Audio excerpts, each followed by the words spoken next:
Yes, we can hear you. Okay, wonderful. Thank you very much, Jason. So I'm here today to talk to you about the advantages of working with an IT recruitment agency such as Annex, particularly when arriving to Canada as a newcomer, and how that can help. I myself actually found this very useful when I first moved to Canada, and in terms of adapting to the local labour market, learning more about what's going on here, and particularly as regionally it changes so much. It's useful to know people who are there on the ground working in the job market to be able to advise you better, and also to be able to provide job opportunities. So I'm going to talk through what that looks like today. So I'm going to be going through a few topics once I get my slides going here. Oops, sorry, wrong way. There we go. All right, so some key topics today that we're going to cover. I'm going to be talking a bit about the labour market outlook for IT in Canada. That does change sort of month to month a bit here, but I'm going to give you more of a broad overview, just so you know kind of where the trends are, roughly speaking. In short summary, it's very positive, so it is a good time to be moving here. Then I'm going to talk about the role of IT recruitment agencies in particular. This will also translate to other types of recruitment companies, but there's lots of different varieties. So I'm going to speak from my perspective, which is in the staff augmentation market, which basically means we help find clients one or two or three specific people at a time, and maybe small solutions, rather than temporary staffing, which is volume hiring, or executive search, which is very high level positions. So just so you know where I'm coming from. Also going to talk to you about how to work with recruitment agencies and how to work with them most effectively, what your expectations of them should be and what their expectations of you will be, so you can best navigate that relationship. And then also some of the benefits of partnering with IT recruiters as well. So that will be the summary of my presentation, and of course I'm open to any questions that you have as well. And I'll try and talk a bit about what we're looking for specifically here at Annex right now. Again, that changes on a very consistent basis, so what I say today may not be the same tomorrow, but I'll give it a whirl and we'll see how we go. So a bit about me. So I've been in Canada now for coming on to 8 years. Been working in the recruitment industry here actually closer to 7 years now. So all my experience has been in the Canadian tech industry from a recruitment perspective. I've managed the recruitment operations here at Annex for the last 2 years, and that includes managing a 15-person recruitment and support team.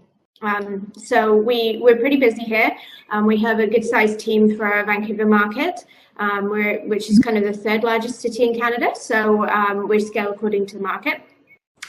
I, as I said, moved here a while back, so in 2011, came to Vancouver and never left, fell in love with the city, so this is my home, and a lot of people helped me out when I first moved here, including in an agency setting. That was really, really useful for me, and I want to pass some of that information along to you in case it's useful to you too. I also work with several organizations, including ISIS and VCE and some of their partners, to connect Canadians with employers, new Canadians with employers, so people arriving to Canada, and also to provide mentorship and additional volunteering as well. So it's something I've been doing a while, and I feel very strongly about. It's always great to have somebody there to help when you arrive in a new country for the first time. So just a little bit about Annex as well. So we're actually celebrating still our 20th anniversary this year. Yeah, so 20th. So we started in '98. We were actually the very first IT recruitment company here in Vancouver. There were others, kind of dotted around the world at that point, kind of globally. But in terms of Vancouver's job market itself, there was an opening there. And our CEO, Stacey Zenek, was working in IT at the time and built Annex through a network of referrals that we still have today. So we primarily focus on Western Canada. Right now, that means a lot of focus on Vancouver and the surrounding area of BC, because Alberta's job market is still soft. So a good focus of my experience has been in the BC and Vancouver market. So we'll draw on that. But just naturally from my work and from positions that we get asked to fill in other provinces, other jurisdictions, I am aware of what the wider job market looks like here. I also recruit across Canada to bring people to Vancouver, and I know that the trend goes vice versa. So I have a bit of experience in cross-country recruitment, so I'll draw on that. There's also lots of information out there as well, which I can share with you. We basically, here at Annex, we work with many employers across BC, Alberta, and other provinces too, to help them find either consultants, so to work on a temporary contract, or permanent full-time employees, so to become part of the team long-term. And that has entailed a lot of demand for particularly IT professionals in the last, I would say, probably 5 to 10 years. In the time I've been working in Vancouver in particular, the demand has gone up astronomically. So it is a trend that's on the rise, and not just in our city. So global competition for talent. So you're in a relatively good spot coming to a new country, with a skill set that's generally speaking in demand. Particularly if you've been working with new technologies, you should have a relatively easy time finding work here. So let's talk about that job market a bit more.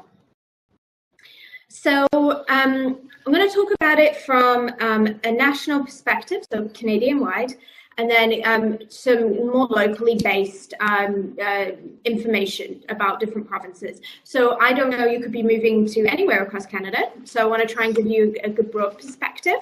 But the jobs are concentrated in Ontario, Quebec, and BC, with Alberta as a close fourth. So we'll talk mostly about those.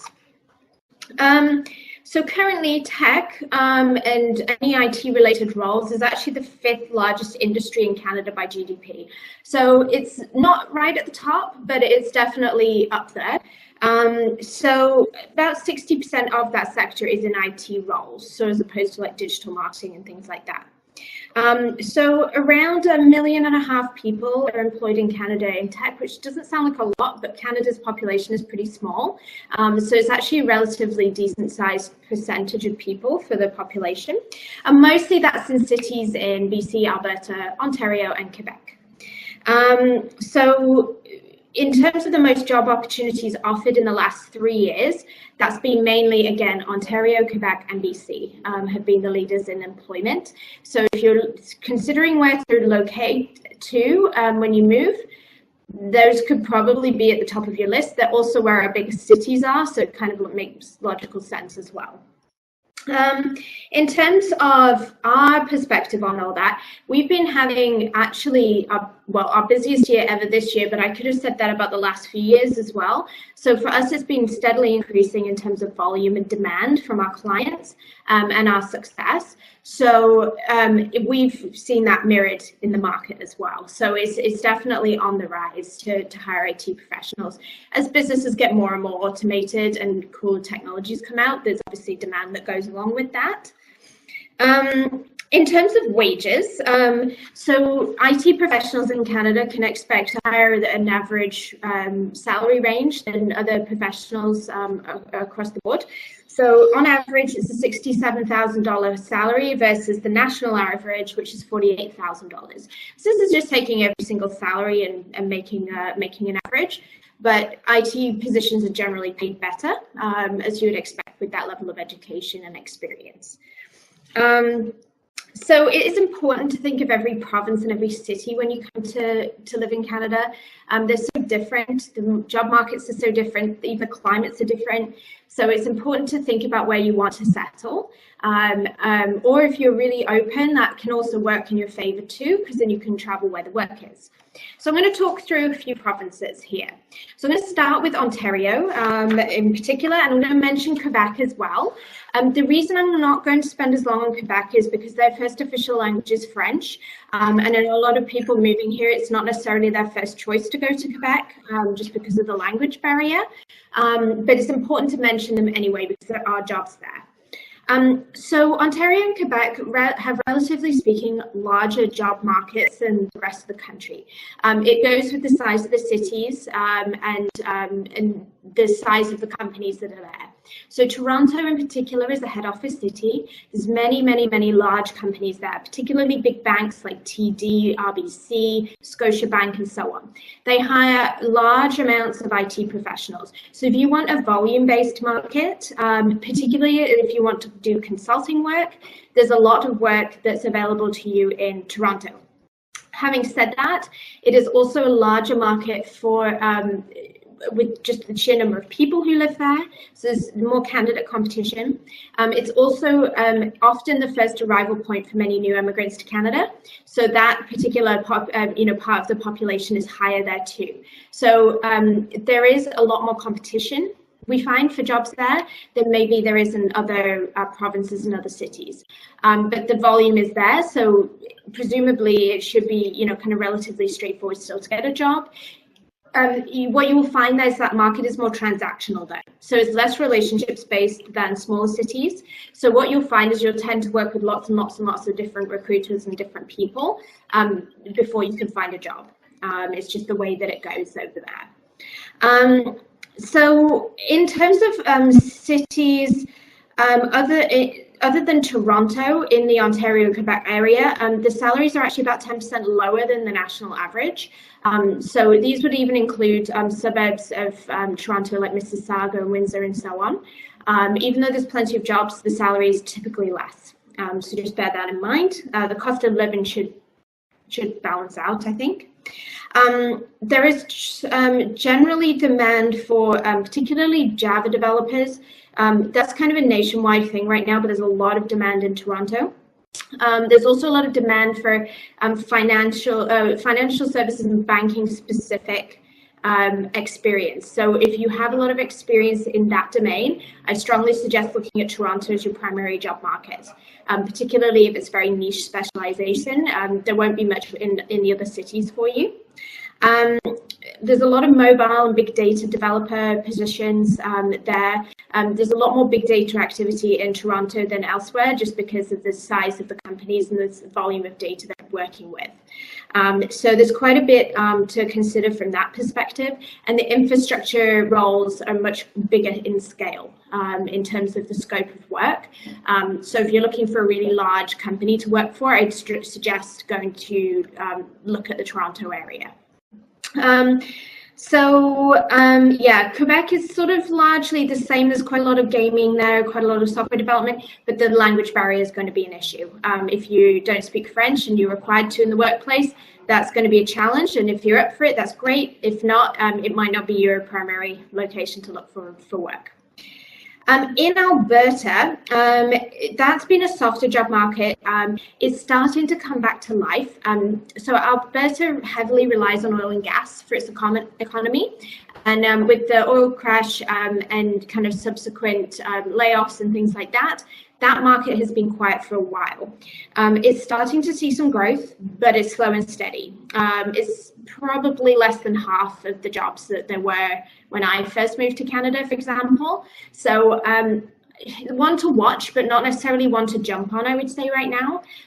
See how it goes. And if you find the right opportunity that's permanent full-time, maybe make the move. But for a contract market right now, it's kind of unstable. So may or may not be worth it. When the market there recovers, the rates will be really good. So that's often what attracts people to go and live there. You make lots of money, but it's very volatile when the oil and gas index kind of goes up and down. So just bear that in mind. And then in terms of VCE, so that's my home market, what I'd probably be able to bring, the most information about. Tech is actually our second biggest employer here. So we have a lot of government organizations and we have a lot of tech organizations. That's our primary client base here at Annex. So there's lots of positions here if you want to work directly for a tech company. So if you want to create product, you want to put something cool out into the world, this is a really good hub to do that. And there's lots of investment in new tech companies here in Vancouver. So we're actually seeing the largest GDP growth in the tech sector as well of all the provinces. So it's really, really exciting times for us right now from that perspective. If you want a stable job with like a good salary, good benefits, and kind of being able to support a business long term, Vancouver's a good market to look for as well because there's lots of government roles and they tend to be fairly open to hiring new arrivals to Canada who don't have Canadian experience yet. So that's often where I recommend in our market that people look, and we've helped lots of people find their first jobs here as well through that method. So in terms of our job market, we're actually predicted to have about a 20,000 person candidate shortage by 2021. So that's coming up really fast here. So there is a significant demand for IT professionals, particularly those with a technical bent in Vancouver and the surrounding areas of BC as well. So in terms of our wages, they are close to Toronto's wages, but you've probably heard enough about our cost of living here in Vancouver and Toronto to know that the higher wages come at a price of cost of living as well. So at the end of the day, it all shapes up pretty similarly. Okay, so we're going to just chat about a few trends. So kind of top 3 trends that we've been seeing a lot of in terms of just the general job market in Canada has been a lot of emphasis and focus on DevOps release management, kind of getting that cycle going or augmenting it to make it the best it could possibly be, getting it stricter agile territory, moving into tribes and things like that. So there's been a lot of work in that area in most markets in the last little while, unless there's been very traditional companies. Huge demand for Java nationally, particularly in Toronto and Vancouver. And particularly with microservices architecture. So if you're somebody with that experience, look at both markets, but there's plenty of work out here for that type of professional. A lot of move to the cloud. Canada's data, there's finally data centers in Canada which allow for cloud technology to be implemented more easily. So Azure, Microsoft Azure is kind of taken over Western Canada, and then Amazon's AWS is more prevalent in Eastern Canada. So if you have those skill sets, that might help you decide where to go as well. Then just generally demand is developers with current or recent tech stacks. Legacy, developers find it quite difficult to get work here. So if you've been supporting mainframe systems or anything like that, that's going to be a challenge. I'd suggest Toronto perhaps because of the banks, but it's difficult to get work if you've been supporting the old systems. If you are in that case, in that situation, I suggest looking at upgrading your skills as a priority because you might need to have that when you come here. A lot of demand for JavaScript, Java, C# engineers, Python, and then polyglot programmers as well for the large tech companies. So if you're very versatile, there's quite a bit of demand for that as well. DevOps engineers, Linux engineers, lots of deployment to the cloud, BI developers who have big data experience, machine learning and AI. That would be really, really great and would be very relevant, particularly in Toronto, but also for some of our tech companies here in Vancouver. I will say communication skills are still a big thing for us even in technical roles, and the reason for that is agile practices have basically taken over at this point. So you need, if you do struggle with communication, or if you You know, if you're working on your English or anything like that, or accent reduction, definitely look at that. It's going to help in the long run with getting opportunities more easily. There's a place for everybody, you know, no matter what your level of English is, but it's just going to be a little bit more difficult if you're struggling in certain areas to get work, especially in an agile company. And then in terms of the job markets themselves, where the employment is. So of the people employed in IT, as of May of this year, Ontario had about 580,000 people of all those 1.5 million employed in their IT market. So they have the most. Quebec had about 315,000. And BC had about 170,000. So these are kind of the top ones there. So it's all relative to the size of our cities and markets, but the employment opportunities are available as readily in all of those environments. So in terms of any influences that could affect the future, I think really it's more good news, to be honest. Like, there was points where I was, you know, in the past when I've done this presentation, when we've talked about NAFTA, our North America Free Trade Agreement with the US. That's less of an issue now. We were worried that that could impact the freedom of mobility for workers. It's not so much the case anymore. So really it's just more investment, more starting to be more lenient in terms of immigration for IT professionals, encouraging more people to come to Canada, trying to encourage more employers to employ new Canadians. So it's all moving in the right direction. Salaries are slowly creeping up. So they're not going to be comparable to the US. If you have US experience, please don't think that that's going to translate to Canadian salaries. We pay a lot less in the US, but it's starting to creep up there with companies like Amazon and so on moving north of the border. But it's all improvement in the right direction, in my opinion, and I think it's just going to get better over time. So let's chat recruitment agency. So try and keep things ticking along here. So I'm going to talk about what a recruitment agency is, and then I'm going to talk about how recruitment agencies work in the IT job market in Canada, so you can kind of put it in context. So a recruitment agency in general is a business that helps other businesses find their new staff. The new staff or the new contractors. Now, this can take all sorts of different forms. I mentioned a couple earlier, like temp staffing and executive search. Typically speaking, when you're talking about skilled professionals who are not at an executive level, we're talking about the type of recruitment agency that I work for. So where you're working with skilled professionals, you're helping them find jobs that are you know, have a certain degree of challenge and that pay fairly well. And then the cycle usually takes anywhere between a month to 2 months to help that person get a new job. So that's kind of where we're at in terms of our job market. And that's typically the case for most IT recruitment companies. You're not going to want to work with a temp agency or an executive search company because they're not necessarily in the best position to help you find work. So there are organizations, I'll take Randstad for example, globally based organization, multiple streams of business. There are companies like that do IT recruitment. That can work out, you know, well, and it can also work out with some challenges. And the reason for that is because they're not necessarily specialists in your field. So typically speaking, not always, but typically I would advise people to look for recruiters that specialize in their field.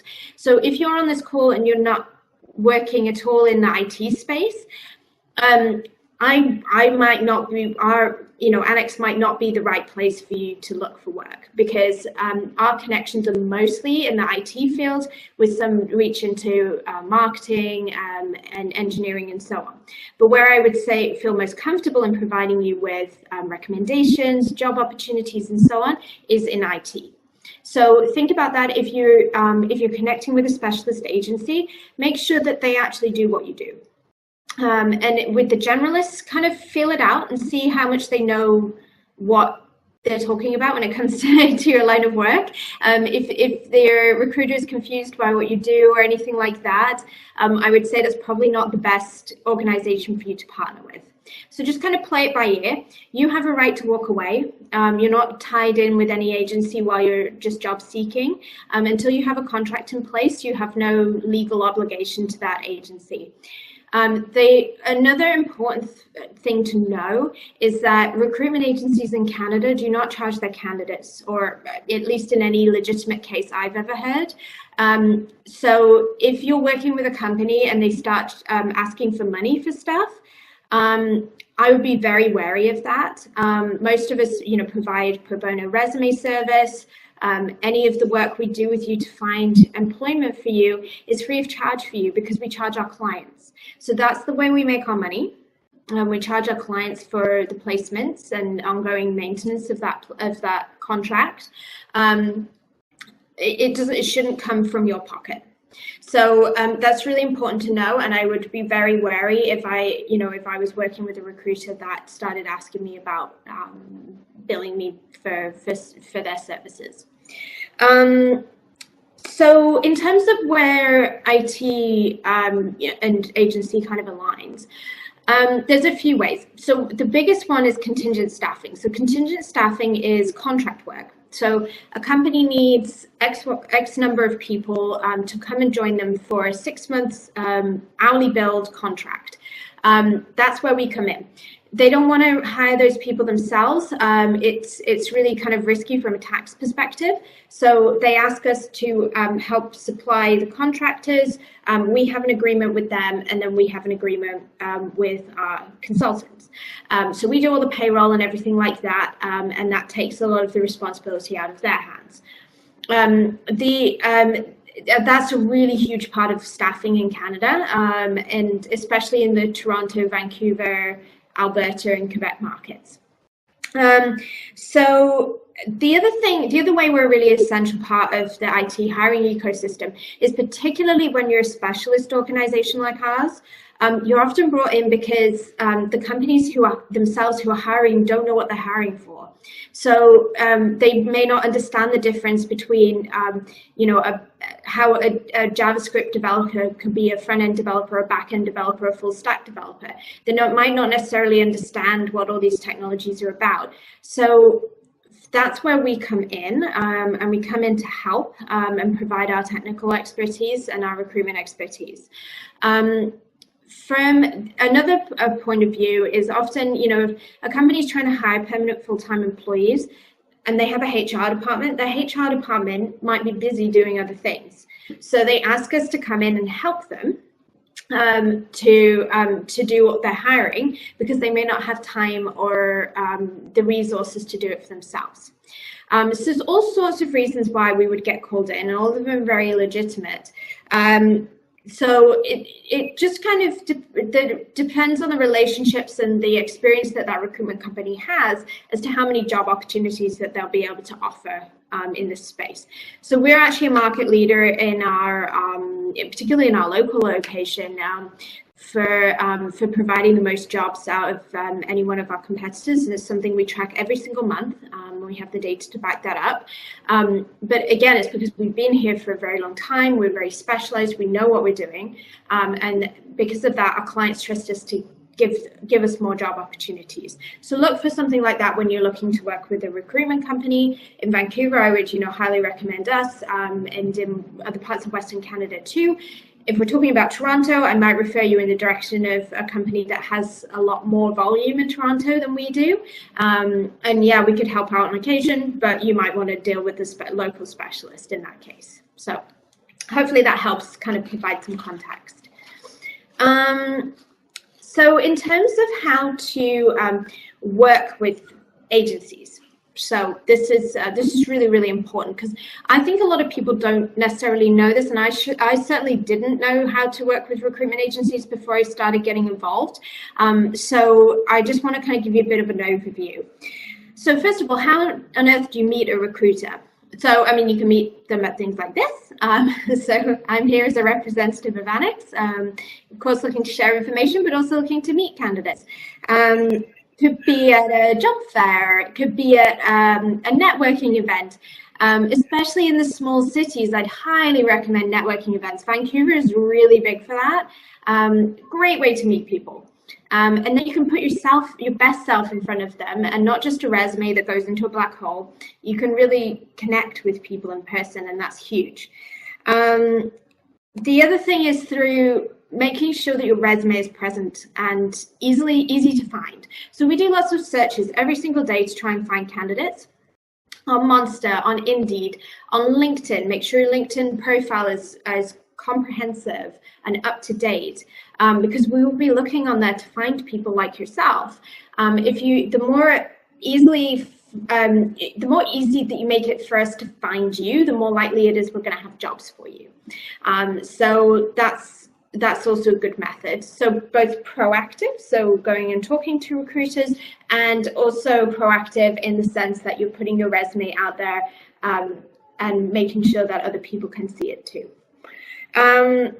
So the processes vary, but typically what will happen is we'll engage with you initially, have a phone conversation, meet with you in person or via Skype or some other form of video conference, conduct reference checks. And reference checks are typically done up front by recruitment companies, just so you know.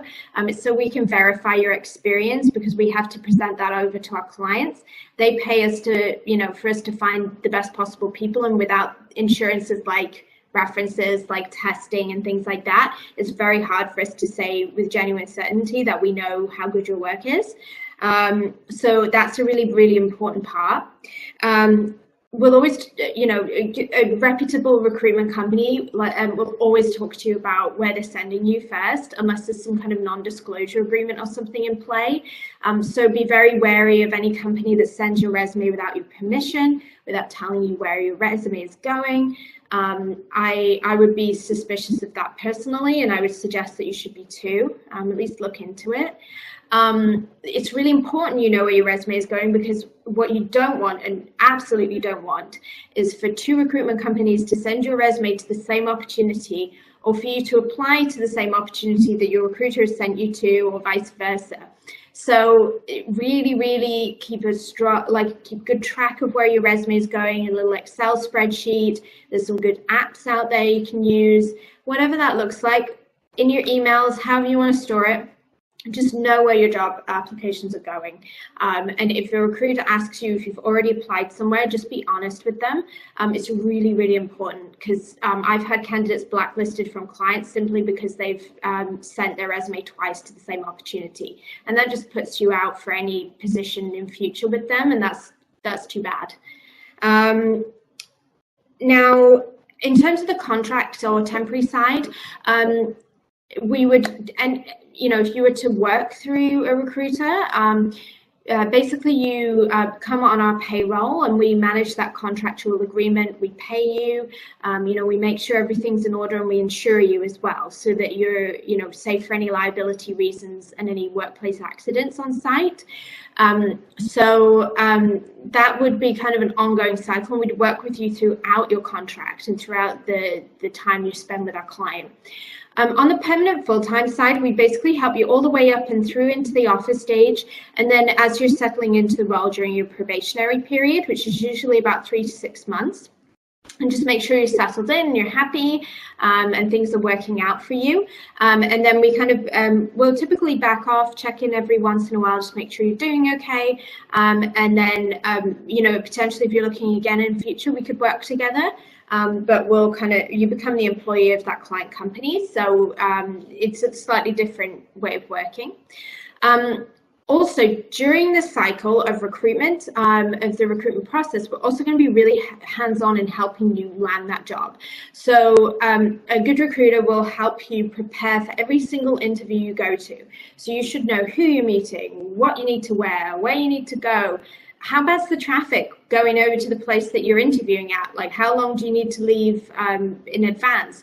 What do you need to prepare for? Is it going to be technical? Is it, all this stuff. Like, you need to know before you go in to really, really excel. And that's why we're here to help. And that is a huge advantage to working with a recruitment company, because oftentimes you won't know that information when you apply direct. So it's actually really, really helpful to a lot of people, and is often the reason that they're in a really good position to land the job. So that's a real advantage to us working. The other thing is we provide connections. So because we work directly with hiring managers, typically, we have direct connections to the people who are going to make the decisions in this process. So rather than it just being HR or something like that, that's kind of being another step in the process, we're actually able to solicit direct feedback from a hiring manager. And sometimes, it's information that's good for us to pass along to you too. So if you go to an interview and you don't do very well, we'll always ask why, and then pass that information along to you so that you can learn from that and you can get better. And the next time you go for an interview, hopefully you'll see an improvement and maybe land the job. It's all a learning cycle, so we like to give feedback and we like to pass it along. We also work with you on your resume, if any cover letters are required. We help you with your interview style, especially if there's things you need to work on, and all of that is free of charge. So you're getting a lot of additional service as part of this, above and beyond the job itself. Now, last things I want to mention with regards to recruiters. So just so it's clear, recruitment companies, as I mentioned, are paid by clients who are looking to hire. So our ultimate mandate is to service our clients. As much as we love working with all the different candidates we're with, we have to submit the very best candidates to that job. So we're essentially like an external recruiter from within that company who knows their client, who knows the requirements, and is shortlisting candidates on their behalf. So it's really, really important to make as good an impression with the recruiter as you would want to with the hiring manager, because we're essentially a gatekeeper for a number of opportunities. And it's that first impression is so important. So when you're dealing with a recruiter, be as responsive, as courteous, as as transparent, as honest as you can. Aim to make a good impression. If you go and meet with them, dress appropriately for your line of business. Don't turn up in shorts and a t-shirt just because it's a recruiter interview. It's not always going to land very well, especially if you're looking for a program manager role or a senior executive role. It's not going to look too good. So treat a meeting with a recruiter as seriously as you treat a meeting with any company directly. At the end of the day, we have to talk to our clients about you, and we have to represent you. And if it's been a challenging meeting, there's a lot less for us to talk about if we're even going to move ahead. So it's really important that that the effort is there. And the reason I'm saying that is because it doesn't always happen. So it's important to know that as well. Know that our expectations are likely to bring proof of work status, references, a professional resume that's well spelled, good grammar, has all the content in there, that you demonstrate good communication and presentation skills, good interview skills, so practice that. We're a good soft test ground, so if you're struggling with things, we can help with that. It's not a problem. But if you come super underprepared, it's not going to make a good impression, and that's going to make it more challenging for us to work with you. And then, as I mentioned, just kind of trying to avoid the double submission piece is really important. And just be honest with us. Like, if we're talking to you about a job opportunity you don't like the sound of, just tell us. Honestly, it's easier, and the earlier in the process, the easier it is. The further we get into it, the harder it is for us to extract you from that job application process. So if it's at the very final offer, it's going to be a lot more difficult for our client than if it is at the very first stage we talk to you about it. And if something's concerning you, speak up, because we might actually have a solution for the problem. We're here as a negotiation partner. We're here to help mitigate these roadblocks. So if there's something that is bothering you, like a lengthy commute, well, maybe we can negotiate more work from home or something like that. So there's always a solution to a problem. So just treat it as a solutions providers as well as your recruiter. Your expectations of us: no fee for sure. Transparency and ethical behavior. If you're working with a recruiter and you're like, oh my gosh, this doesn't seem right, like they've sketched out on me for 2 weeks, like I haven't heard from them, and when I try and call them, they don't call me back, and all this sort of thing. I don't know, maybe they're not the best recruiter for you to work with unless there's a really, really good reason why they couldn't get back to you, like they're on vacation or something. I would say just expect good treatment, expect ethical treatment, expect for them to tell you where your resume is going, expect them to be honest with you about the client and anything you should expect when you walk into that company. So definitely keep an eye on that. Expect reasonable response times and follow-up. So 2 weeks and no word. I mean, definitely follow up with them. If they're not getting back to you, then that's probably not a good sign. And then expect feedback from them too if they've got something they can share. And usually what I'll say is, like, if I get anything back from the client I can share with you, I will absolutely share that with you, because it's only going to help your future growth. Now, our values here at Annex are specifically to do things right, do the right thing, i.e. we want to operate with transparency, ethics, and do the best quality work we can. So when you're working with us, you should expect that of us, and have those same expectations of other recruitment companies you may decide to partner with, because it's imperative. You need that experience to have a good candidate experience with the recruiter. So really, really strongly recommend that. Okay, waiting for time. Okay, and then so just finally to kind of differentiate yourself, I've touched on a few of these things already, actually. So making sure that you dress for success, you're transparent, you're honest, you're responsive, that if you need to make things work for a deadline, that you can, or you just let us know that you can't, and they're upfront about that. Rather, don't kind of disappear on us, because it's exactly the same thing. If I disappeared on you, it wouldn't look good. Same deal goes the other way. What I would say, what not to do, is send us a bad resume. So same goes for any employer. If you send a resume that's riddled with spelling mistakes, or is extremely repetitive, i.e. like it's exactly the same sentence again and again and again, just with the odd word change, we can pick up on all that stuff. Like we sit there looking at resumes every hour of the day. So put some real effort into the resume. It's really important, and that's what we'll be working with anyway when we send it to our clients. So just make sure it's your best work when you send it in. Don't apply for every job that you see, and that's important anywhere, but particularly because recruitment agencies post multiple positions, and it all comes to the same central place. It doesn't look particularly promising if a candidate has applied for like 5 or 6 different jobs, only one of which actually aligns with what they can have done in the past or could in theory do. It's kind of confusing, and it just leaves more questions than it answers, and I think that oftentimes that doesn't encourage recruiters to follow up with that candidate, or at least pass thanks but no thanks. So apply for specific positions you actually think you can do, not just anything because you need a job. It's not going to work out in your favor, unfortunately, so I would be still a little cautious about that. Keep in your address and contact details, even if you're not yet in Canada. Really, really important. Don't mislead people by putting Canadian contact details on your resume if you're not yet in Canada. It doesn't leave a particularly good impression.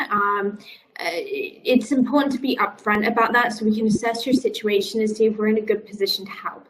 If we're not, we'll be upfront with you about that. I often have to have a conversation with people that I can't find you a job until you're here in Vancouver, because our clients like to interview people in person.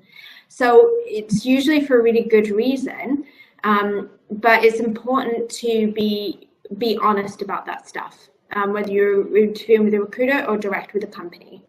It will come out sometime down the line, and the later it is, the worse it is. The other thing as well is I'd say pace your follow-up. So a weekly follow-up, totally fine. Twice daily follow-up, not going to look too good, because not much happens in half a day. It's still a hiring process. Things still take time. So we will let you know as soon as we know, but just be really careful about overdoing it. And the same goes for any hiring manager. Don't bombard them, but do keep a regular check-in. Just pace yourself. And the final things, just to mention is some of the things that we really provide here are access to a hidden job market. I mean, a lot of the jobs that we work on here at Annex don't ever see the light of day elsewhere. They're specifically, brought to our attention, and we specifically recruit for them. So really, really important. Advice and guidance on the job market for your particular profession and your particular location. We provide support in negotiation, particularly important when you're first here in Canada. Don't necessarily know what the salaries are, what your expectations should be, what's fair and what's not. We can help with that. And then a lifetime relationship. There are people who I started working with when I first started in recruitment almost 7 years ago, and I am still in touch with them now, and I've placed them 5-6 times over the years.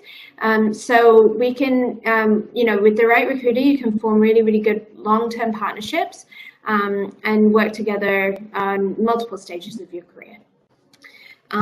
So my contact details. Hopefully this is useful for you. My contact details are on the left of the slide, and then our information for Annex Jobs is on the right. In terms of what we're looking for currently, Java devs, .NET devs, particularly C#, data warehouse data warehouse BAs, so BA with a technical background in data warehousing, financial services BAs for credit unions, agile, DevOps, and cloud subject matter experts, basically, in a variety of technical and non-technical capacities. Those are particular needs, but honestly, our job requirements change every day. So if you're interested, do click on the jobs at annexgroup.com link.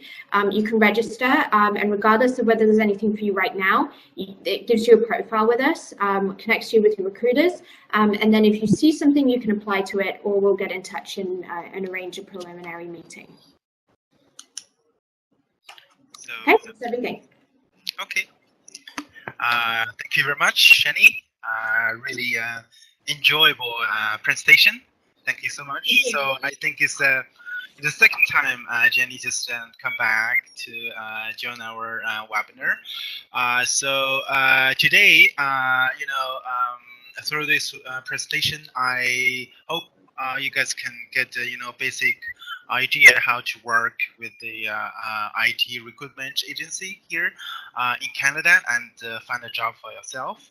So here's you get all the details of Jenny's contact information. You can shoot her an email or just connect with her through social media at any time. So now I think just one thing about the VCE, the Virtual Career Expo, this month. Oh, actually, it's October. Sorry. Yeah. So, as some of you may know, Annex booth, they are one of the busiest employer during the VCE, and they got a very high volume of booth visits, inquiries and application. So, just to take this time, take the chance to ask your question from Jenny.